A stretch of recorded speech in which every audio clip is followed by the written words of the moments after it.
کله چې یو محصل شخص د مکتب نه فارغ شي او هغه پوهنتون ته راشي نو هغه باید پوهنتون کې د محصلۍ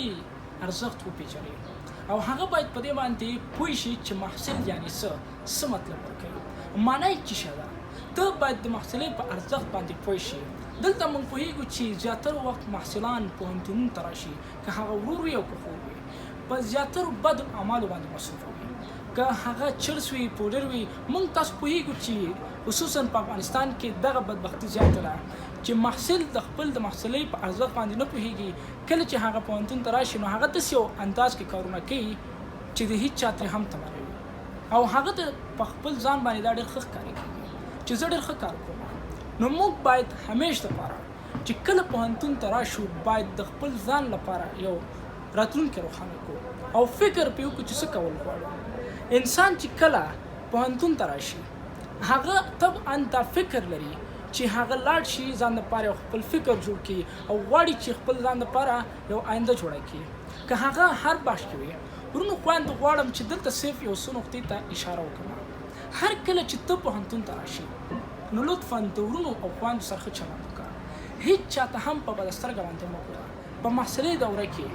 یو انسان باید خپل کردار او اخلاق ښایسته کړي دا دې دپاره نه دی چې ته راشي او ګپ شپ ولګې ځکه زه په کوم پوهنتون کې معلومات کېږي چې کوم محصلین د ګپ شپ دپاره راځي کوم د درس ویلو دپاره راځي او کوم د چرس او د پوډر د خوند اخیستل لپاره راځي او کوم د جنکو سره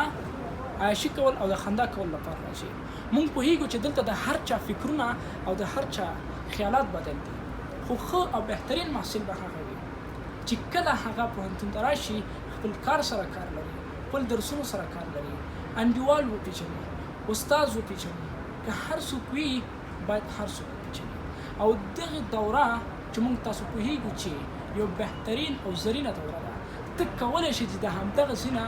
خپل ځان دپاره خپل ژوند جوړ کړي د محصلۍ په دوران کې څوک تا ته لاره نه ښیي چې ته داسې وکړه او داسې وکړه صرف استاد درته دوه خبرې کوي باقیه اته خبرې به ته خپله زده کوې د هغې په اړه به ته خپله تحقیق کوې کوم شیان چې محصل پورې نښتي وي یا د هغه پورې مربوط وي نو هغه باید هغه پخپله وکړي هېڅوک هم تا ته په دې کې لاره نه ښیي چې دا ښه لاره ده دا بده لاره ده او په دې مه ځه په دې لاړ شه